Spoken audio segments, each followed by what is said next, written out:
Après les excès des fêtes de fin d'année, certains d'entre vous ont peut-être décidé de lever le pied en ce mois de janvier. En Grande-Bretagne, cette démarche porte un nom, le Dry January. Autrement dit, on évite l'alcool pendant un mois. Notre invité, médecin addictologue, nous dira tout le bien qu'il pense du concept. En attendant, de plus en plus d'alternatives à la bière, au vin ou encore aux spiritueux existent pour boire l'apéro sans alcool. Maëlys Roesi, Styliana Pev et Boris Kretschmar.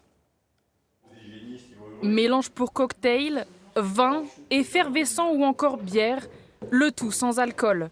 Tant de produits qui prennent place dans les rayons de Gauthier Mer, caviste à Nancy. Spritz, gin et rhum sans alcool, c'est cette gamme qui a eu du succès ces derniers jours. Nous avons vendu 300 bouteilles cette année, une hausse de 20% par rapport à l'année dernière. Le stock gonfle depuis plusieurs années face à une nouvelle demande de sa clientèle. Ce sont nos clients qui veulent faire une pause et aujourd'hui, ils ne sont pas dans une logique d'arrêter l'alcool, mais des fois, par moment, voilà, de baisser la consommation en prenant du no ou du low alcool, donc des fois avec des faibles pourcentages d'alcool. Cette tendance du sans-alcool impacte aussi les producteurs locaux. En Lorraine, ils ne sont que 2 brasseurs artisanaux à produire de la bière sans alcool. Une petite bière, Sylvain ? Comme Nicolas Hiller, créateur de la Virevolte. C'est bon, c'est bien malté, c'est frais, un peu houblonné, c'est équilibré. Et c'est sans alcool, c'est très bien, c'est ce qu'on attendait de la bière. C'est pas parce qu'il n'y a pas d'alcool que c'est moins cher, c'est un produit qui est beaucoup plus technique et plus difficile à stabiliser.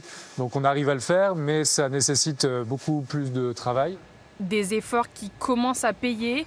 En 2025, le sans-alcool représente 5% du volume annuel de la brasserie Clémery.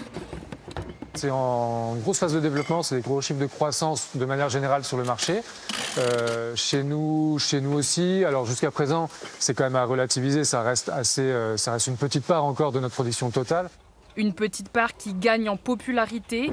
Selon l'Observatoire français des drogues, la consommation quotidienne d'alcool chez les adultes a baissé de 13% entre 2021 et 2023.